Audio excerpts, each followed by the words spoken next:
नमस्कार दोस्तों, मैं मनमोहन मिश्र। आज ये मेरा आखिरी वीडियो है।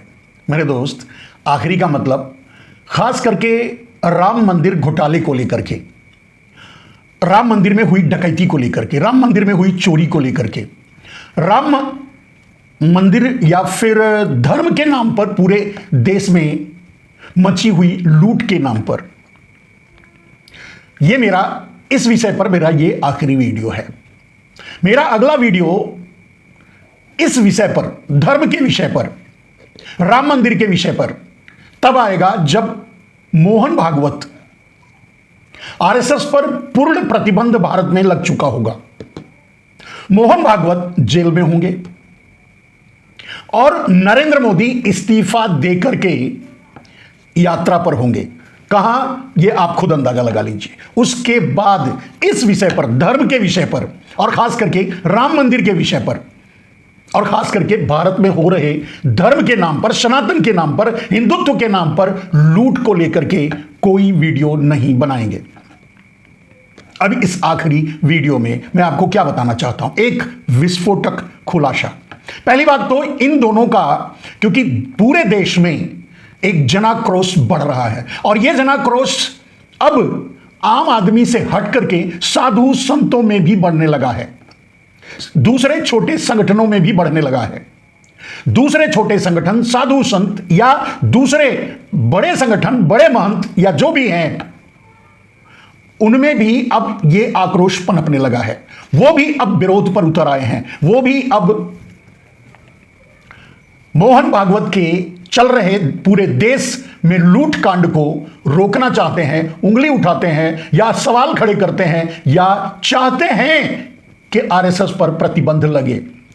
बीजेपी, भारतीय जनता पार्टी की 75% जनता जो उनका समर्थन करती है या जो उनके अभी तक नरेंद्र मोदी के भक्त रहे हैं या जो नेता हैं, अपने आप को नेता कहलाते हैं, उनमें भी 75% लोग आज अब इस बात पर गंभीरता से सोचने लगे हैं कि नरेंद्र मोदी का जाना और आरएसएस पर बैन लगाना यह अति आवश्यक हो गया है भारत को बचाने के लिए, बचाने को लेकर के।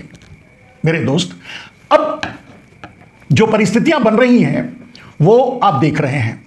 राम मंदिर लूटकांड में किसी को कुछ नहीं हुआ, किसी को कोई सजा नहीं हुई। इस्तीफा दे करके सभी ऐश कर रहे हैं, आगे भी ऐश करेंगे। जो जेल में हैं वो भी मंत्री और मुख्यमंत्री बनकर निकलेंगे अगर मोदी और भागवत रहे तो सत्ता में। लेकिन मेरे दोस्त, एक बहुत गंभीर और गूढ़ बात और अंदर की बात मैं आपको बताना चाहता हूं आपके लिए, आपके सामने, इसलिए आज मैं ये वीडियो बना रहा हूं।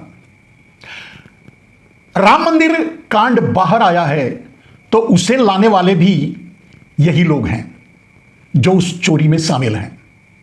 मेरे कहने का मतलब, मैंने कई बार इस बात को विस्तार से आपके सामने रखा था कि दो गिरोह बने हुए हैं, एक सत्ता पे काबिज है और एक धर्म पे काबिज है। धर्म को अपनी विरासत समझता है, अपनी रियासत समझता है, और दूसरा सत्ता को और देश को अपनी विरासत और रियासत समझता है और लूट रहा है, दोनों।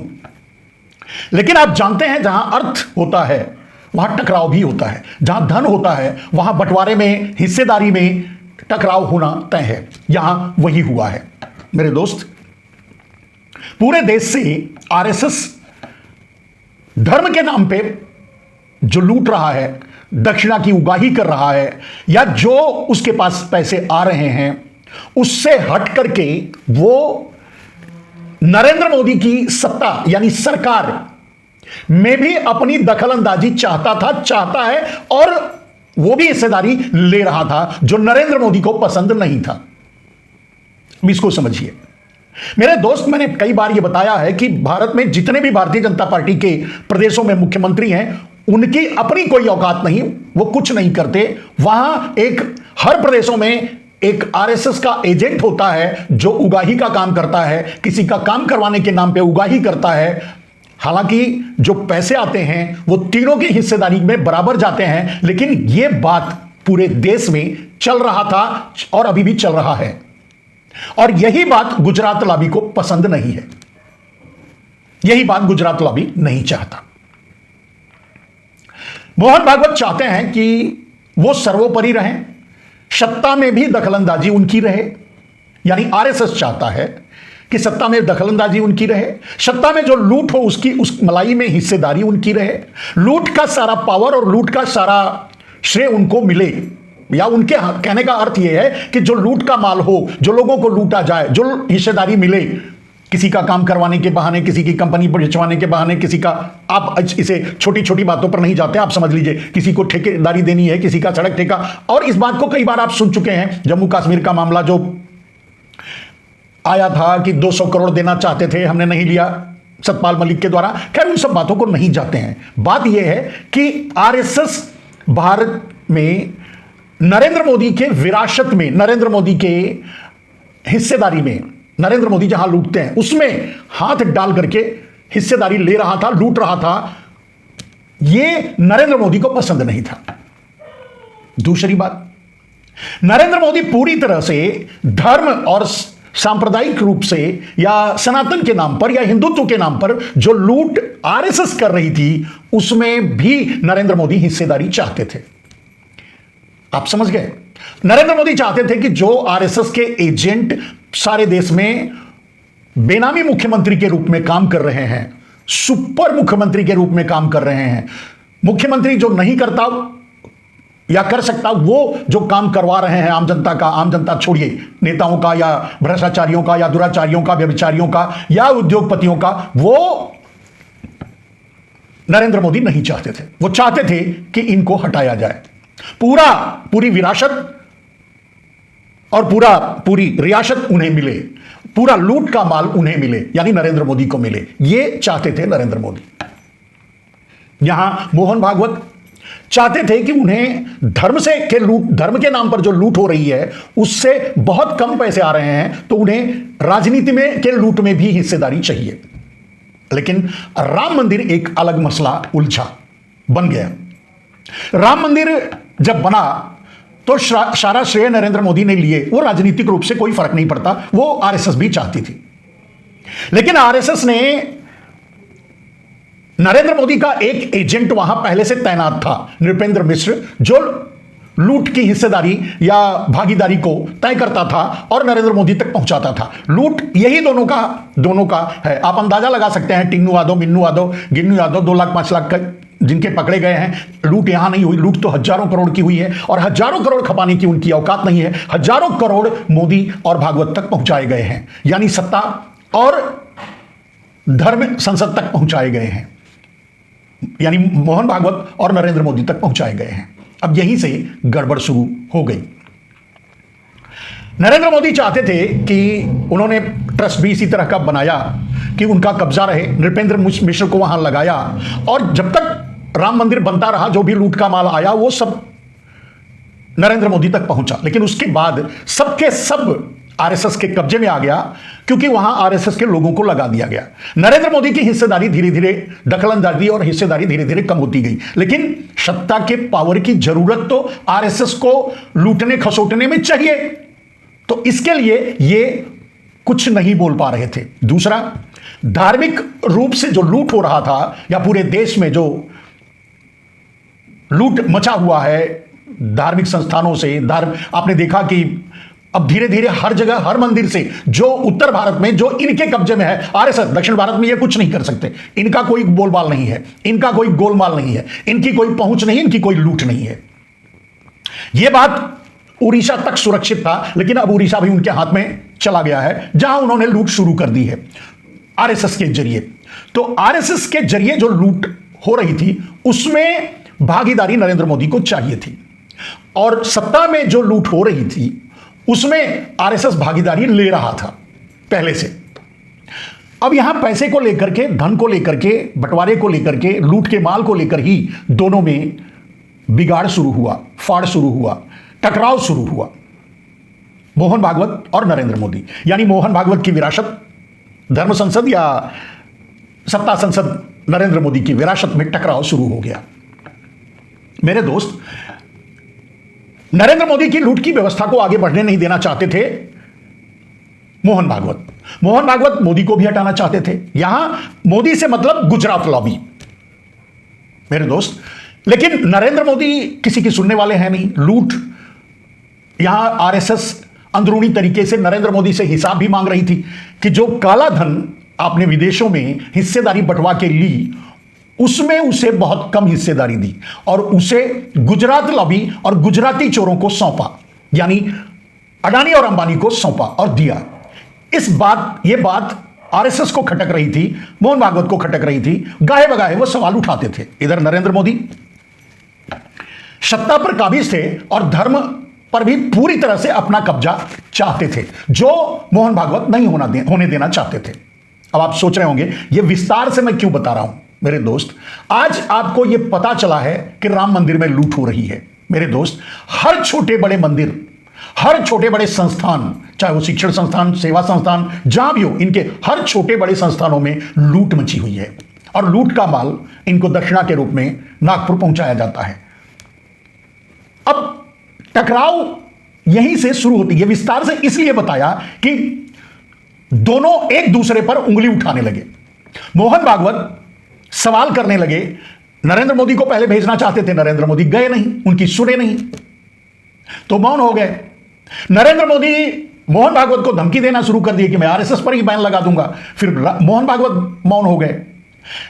नरेंद्र मोदी जो धार्मिक संसद है और धार्मिक व्यवस्थाएं हैं, उस लूट में भी भागीदारी चाहते थे या दखलंदाजी चाहते थे, उसको मोहन भागवत नहीं होने देना चाहते थे। यहीं से एकदम से भिड़ गए दोनों, टकराव शुरू हो गया और यहां से शुरू होता है ये खेल। मतलब ये जो एपिसोड, यानी जो हो रहा, जो कांड है, ये आप देख रहे हैं मेरे दोस्त। सबसे बड़ी बात, राम मंदिर चोरी कांड, राम मंदिर डकैती कांड या दूसरे मंदिरों से जो डकैती कांड उभर रहे हैं, या राम मंदिर डकैती कांड, ये अगर मोदी और भागवत दोनों एक होते तो किसी भी कीमत पे कोई सांस नहीं ले पाता और बाहर नहीं आ पाता। इन दोनों में टकराव का ही नतीजा है, वर्चस्व का ही नतीजा है। मैं कई बार बता चुका हूं, क्योंकि मोहन भागवत, भारतीय जनता पार्टी, आरएसएस, सबको यह खटकने लगा गुजरात लॉबी की दादागिरी, लूट और लूट का माल खपाने की कैपेसिटी, हैसियत वगैरह वगैरह।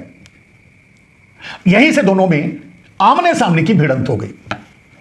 दोनों अपने अपने दांव खेलने लगे। मोहन भागवत चाहने लगे कि अब नरेंद्र मोदी को हटाया जाए। नरेंद्र मोदी चाहते हैं कि वो आजीवन प्रधानमंत्री बने रहें, प्रधानमंत्री से अगर उतरे तो राष्ट्रपति बन जाएं। यहां अमेरिकन सिस्टम की तरह उस तरह की डेमोक्रेसी लाई जाए, जो, या चाइनीज सिस्टम की तरह उस तरह की डेमोक्रेसी लाई जाए, संविधान में उस तरह का बदलाव किया जाए जिससे नरेंद्र मोदी आजीवन प्रधानमंत्री या राष्ट्रपति बने रहें, पूरे देश की सत्ता उनके कब्जे में रहे, गुजरात लॉबी पूरे देश पर राज करे। यह नरेंद्र मोदी का एथिक्स है, जिसे मोहन भागवत नहीं चाहते। लूट में हिस्सेदारी चाहिए, पूरे देश में लूट चाहिए। कोई ईमानदार नहीं है। देश हित में आरएसएस ने कोई काम नहीं किया है, आगे भी नहीं करेगा। वो जो करते रहे हैं इतिहास के पहले, यानी आजादी के पहले से, वो आज भी कर रहे हैं और उसी पर कायम है, वही कर रहे हैं। यहां नरेंद्र मोदी, अब दोनों की लूट की जो भागीदारी है, उससे बिखराव और टकराव शुरू हुआ। मोहन भागवत ये चाहने लगे कि नरेंद्र मोदी हटें। नरेंद्र मोदी हटेंगे नहीं, वो किसी कीमत पे, आप जानते हैं, सत्ता से ही बेदखल कर दिया जाए और आरएसएस पे आज फिर से आजीवन बैन लगा दिया जाए, आरएसएस पर फिर से ताला लगा दिया जाए। इस राह पे अब नरेंद्र मोदी चल चुके हैं। ताला लगाने के बाद किस तरह से उसे कंट्रोल करेंगे सत्ता के जरिए और अपने आदमी बिठाएंगे, अपने नुमाइंदे वहां बैठाएंगे, ये आगे के प्लान में निहित है नरेंद्र मोदी के। कहने का मतलब, इस समय जो आप देख रहे हैं, राम मंदिर के चोरी का खुलासा, राम मंदिर में प्रसाद यानी चढ़ावा चोरी का मामला, वो सब नरेंद्र मोदी की कृपा से है, नरेंद्र मोदी के लोगों ने किया है। ये भांडाफोड़ नरेंद्र मोदी के लोगों ने ही किया है। जिस स्टेज पर आकर आज केस है, किसी का नाम ही नहीं आता, कोई जानता ही नहीं। चाहे कितने ही ट्वीट अखिलेश यादव कर लेते, चाहे कितने ही सवाल कोई उठा लेता, सबको दबा दिया जाता, मरवा दिया जाता, खपा दिया जाता। न जाने कितनों को इन्होंने मरवाया है, संतों को, साधुओं को, आम आदमियों को, कितनों को। ये कुछ भी कर सकते थे, कर सकते हैं तो कर देते, लेकिन ये बात जब सामने आई तो क्योंकि इनकी जरूरत थी। अब नरेंद्र मोदी आरएसएस पे कमांड चाहते हैं, आरएसएस को अपने कब्जे में लेना चाहते हैं, आरएसएस पर पहले बैन लगाना चाहते हैं, फिर आरएसएस पर अपने लोगों को बिठाकर धीरे से फिर से उसे छोड़ देना चाहेंगे, अपने तरीके से चलाना चाहेंगे। जिस तरह से दूसरे धार्मिक संगठनों को उन्होंने अपने कब्जे में लिया, जिस तरह से दूसरे धार्मिक भगवा ठेकेदारों को अपना अड्डा बनाया, अपनी प्रॉपर्टी बनाया। मैं पहले भी कह चुका हूं कि पतंजलि जैसे ऑर्गेनाइजेशन जितने भी भारत में हैं वो सब नरेंद्र मोदी के बेनामी संपत्ति हैं, जैसे कि अडानी की पूरी संपत्ति नरेंद्र मोदी की बेनामी संपत्ति है। तो मेरे दोस्त, अब नरेंद्र मोदी इस प्लान पर काम करने लगे कि किसी भी तरह से भारत के सभी मंदिरों का, जो उत्तर भारत में है, जो आरएसएस के कब्जे में है, उन सभी मंदिरों का, या दूसरे संतों के कब्जे में है, दूसरे ट्रस्टों के कब्जे में है, उन सभी मंदिरों का एकाधिकार अडानी को दिया जाए, चलाने के नाम पर, व्यवस्था के नाम पर। जैसे एयरपोर्ट दे दिया, पोर्ट दे दिया, ट्रस्ट दे दिया, सब कुछ दे दिया, कोल दे दिया, भेल दे दिया, सारी ऑर्गेनाइजेशन दे दी, रेल दे दिया, रोड, सब कुछ जैसे दे दिया, उसी तरह से धार्मिक संस्थाओं को भी अडानी के कब्जे में देना चाहते हैं नरेंद्र मोदी। और इसीलिए इस कांड को, राम मंदिर कांड को बाहर लाए हैं। राम मंदिर कांड में नरेंद्र मोदी बराबर के भागीदार हैं और लूट के हिस्सेदार भी हैं, और उन्होंने माल भी खाया है, पूरा हिस्सेदारी के साथ माल उन तक भी पहुंचा है। हजारों करोड़ कोई टुन्नू मुन्नू नहीं खपा सकते बिना इन लोगों के, और बिना दोनों में सीधे बंटवारे के। नरेंद्र मोदी चाहते हैं जितने भी भारत में प्रदेश हैं जहां भारतीय जनता पार्टी की सत्ता है, वहां आरएसएस के जो एजेंट लगाए गए हैं सुपर मुख्यमंत्री की तरह, उनको आरएसएस हटाए। नंबर 1, अकेले राम मंदिर का पर नरेंद्र मोदी अपना कब्जा चाहते हैं थ्रू नृपेंद्र मिश्र, जो उनके लूट के भागीदार, साझीदार, पहरेदार, हिस्सेदार सब कुछ रहे हैं, यहां तक कि कत्लेआम के जिम्मेदार भी वो रहे हैं। इसीलिए उन्हें पारितोषिक मिला है जो इस पद पर बैठे हुए हैं, और उन्हें जो जिम्मेदारी मिली है, इसीलिए वो नरेंद्र मोदी के करीबी भी हैं। तो राम मंदिर का कब्जा नरेंद्र मोदी चाहते हैं, इसलिए राम मंदिर का जो लूट चल रही थी आरएसएस के जरिए, उसे सामने लाए हैं। यह खेल है, यह खेल चल रहा है, यह असली खेल है मेरे दोस्त। अब यह बात दावे के साथ मैं कह रहा हूं, और यह बात आप अपनी तरफ से अगर इस पर अध्ययन करना शुरू करेंगे, समझने की कोशिश करेंगे, तो आपको भी पता चल जाएगा कि गोदी मीडिया इसमें इतना इंटरेस्ट क्यों ले रही है। गोदी मीडिया आरएसएस को कैटेगरी में क्यों खड़ा कर रही है। गोदी मीडिया तो सब नरेंद्र मोदी की है, और नरेंद्र मोदी जो के सिपह सालार नरेंद्र मोदी के जो हैं, वो जो जारी करते हैं कि जो बाइट्स चलाया जाए, जो क्या न्यूज चलाना है, क्या किस मुद्दे को उठाना है, किस मुद्दे को दबाना है, सब कुछ पीएमओ से ही निर्धारित होता है। तो यह मुद्दा अगर गोदी मीडिया में भी चल रहा है, यह मुद्दा नॉर्मल मीडिया में भी चल रहा है, सोशल मीडिया में भी चल रहा है, इसका मतलब नरेंद्र मोदी ट्रस्ट के जरिए,